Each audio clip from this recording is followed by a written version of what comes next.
KP Vivekananda గారు మాట్లాడండి.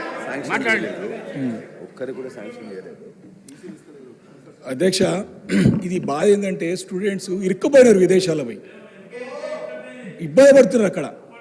అది బర్నింగ్ ప్రాబ్లం అధ్యక్ష, అది సీరియస్. ఎందుకంటే ఇక్కడైతే ఆత్మహత్యలు చేసుకుంటూ నిన్ననే అక్బరుద్దీన్ గారు చాలా క్లియర్ చెప్పారు.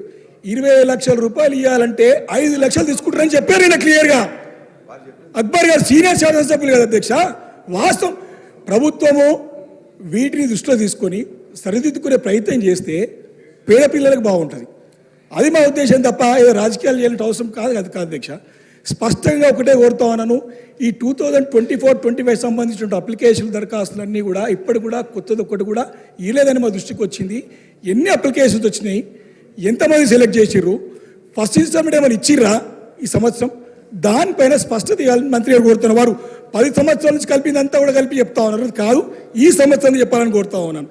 అదేవిధంగా అధ్యక్ష, నిన్న చెప్పినటువంటి ఫీ రింబర్స్మెంట్లో కూడా ఆత్మ సర్టిఫికేట్స్ లేక ఉద్యోగాలు వచ్చి సర్టిఫికేట్స్ తీసుకోలేకపోతున్నారు అధ్యక్ష. కాలేజ్ నుంచి ఆత్మహత్యలు ఫార్మర్స్ కంటే వ్యవసాయదారుల కంటే ఎక్కువ మంది స్టూడెంట్స్ ఆత్మహత్యలు చేసుకుంటారు. కాబట్టి మీరు దయచేసి విద్యార్థుల పట్ల సానుకూలంగా పేద మధ్యతరగతి బడుగు బలహీన వర్గాల ప్రజలకు వారి యొక్క ప్రాణాలు హరించకుండా వారికి తక్షణం బిల్లు ఇవ్వాలి. ఏదైతే ఆరోపణ చేస్తానో దాన్ని సరిదిద్దుకోవాలి. సరిదిద్దుకునే ప్రయత్నం చేస్తే అందరికి బాగుంటుంది తప్ప ఏదో ఆరోపణ రాజకీయ ఆరోపణ కాదు అధ్యక్ష.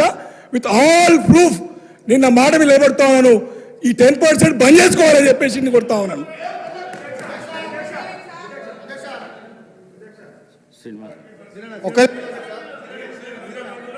అధ్యక్ష, వీళ్ళు మాట్లాడితే ఈ ప్రభుత్వాన్ని చేస్తున్నటువంటి అభివృద్ధి కార్యక్రమం చూసి చోరులేక మాట్లాడిన మాటలు తప్ప వివేక్ గారు మాట్లాడిన మాటలను వెనక్కి తీసుకోవాలి. ఈరోజు ఈ ప్రభుత్వం వచ్చి సంవత్సర కాలంలో గాడిన పెడుతుంది. రాష్ట్రాన్ని ధ్వంసం చేసిర్రు, విధ్వంసం చేసిర్రు. Commission Kakatiya, commission Kaleshwaram, commission బర్లు, కమిషన్ గొర్రెలు, కమిషన్ చేపలు, టెలిఫోన్ ట్యాపింగ్లు, ఈ కార్ రేసింగ్లలో ప్రతి దానిలో కమిషన్లకు అలవాటు పడ్డ పాత ప్రభుత్వం పచ్చ కాపులను దేశం అంతా పచ్చగన్నట్టు వాళ్ళు తీసుకున్నట్టుగా వాళ్ళు చేసినట్టుగా చేస్తూ చెప్పినటువంటి ఆరోపణలు ఇది శుద్ధ తప్పు అధ్యక్ష. ప్రజలందరూ గమనిస్తున్నారు, వారి యొక్క ఆలోచన విధానాన్ని ప్రజలు గమనిస్తున్నారు. ఈ ప్రభుత్వం ఎక్కడ కూడా ఈరోజు చిత్తశుద్ధం పనిచేస్తుంది. వారి మాటలు మీరు వెనక్కి తీసుకోమని చెప్పినప్పటికీ, ఈ రికార్డు నుంచి తొలగిస్తామని చెప్పినప్పటికీ కూడా అదే పదేగా వారు మాట్లాడేటువంటి మాటలు ఏవైతున్నాయో ఇదందరూ కూడా దళిత బంధువులకు కూడా అధ్యక్ష వాళ్ళు తీసుకున్నటువంటి 1-2 వాళ్ళు 10 సంవత్సరాలలో కమిషన్ల పేరిట వేల కోట్లకు పడిగెత్తినటువంటి వాళ్ళే ఈరోజు మా మీద మాట్లాడారు అధ్యక్ష అంటున్నాం. ఈరోజు ప్రజలు వాళ్ళని తిరస్కరించి ప్రతిపక్షాన్ని పరిమితం చేసిన, లోక్సభ ఎన్నికల్లో 0కు పరిమితం చేసిన, ఈరోజు డిపాజిట్ కోల్పోయినప్పుడు కూడా ఈరోజు ఈ విధంగా ఇంకా మనసు మార్చుకొని మాట్లాడుకోవడం అనేది కరెక్ట్ కాదు.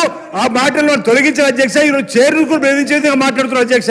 మీరు మాట్లాడితే మీతో సమానంగా వారు మీ పైన కూడా మాట్లాడేది సరైనది కాదు. మీరు చక్కగా రూలింగ్ ఇచ్చి సరే మీరు కొత్తగా వచ్చిన సభలకు అధ్యక్ష మాకు ఆదర్శంగా ఉండాల్సిన వీళ్ళు ఎవరంటే మీరు 20 years ఇండస్ట్రీ అంటారు అధ్యక్ష. 21 సంవత్సరం నుంచి సభలు ఉన్నామని చెప్పి సూచన చేసేటువంటి వీళ్ళు ఈ విధంగా మాట్లాడితే దాన్ని ఖండించకుండా ప్రోత్సహించడం ఎంతవరకు సభ అధ్యక్ష? ఈరోజు వారి యొక్క విధానాన్ని ప్రజలు తిరస్కరిస్తున్నారు. హౌస్లో కూడా ప్రతి ఒక్కరు ఖండిస్తున్న సందర్భం అధ్యక్ష. ఈ వారి మాటలు వెంటనే వెనక్కి తీసుకొని చెప్పి కోరుతున్నారు, లేదంటే రికార్డు సరి చేసి ఆ మాటలు తొలగించాలని చెప్పి మేము కోరుతున్నాం అధ్యక్ష.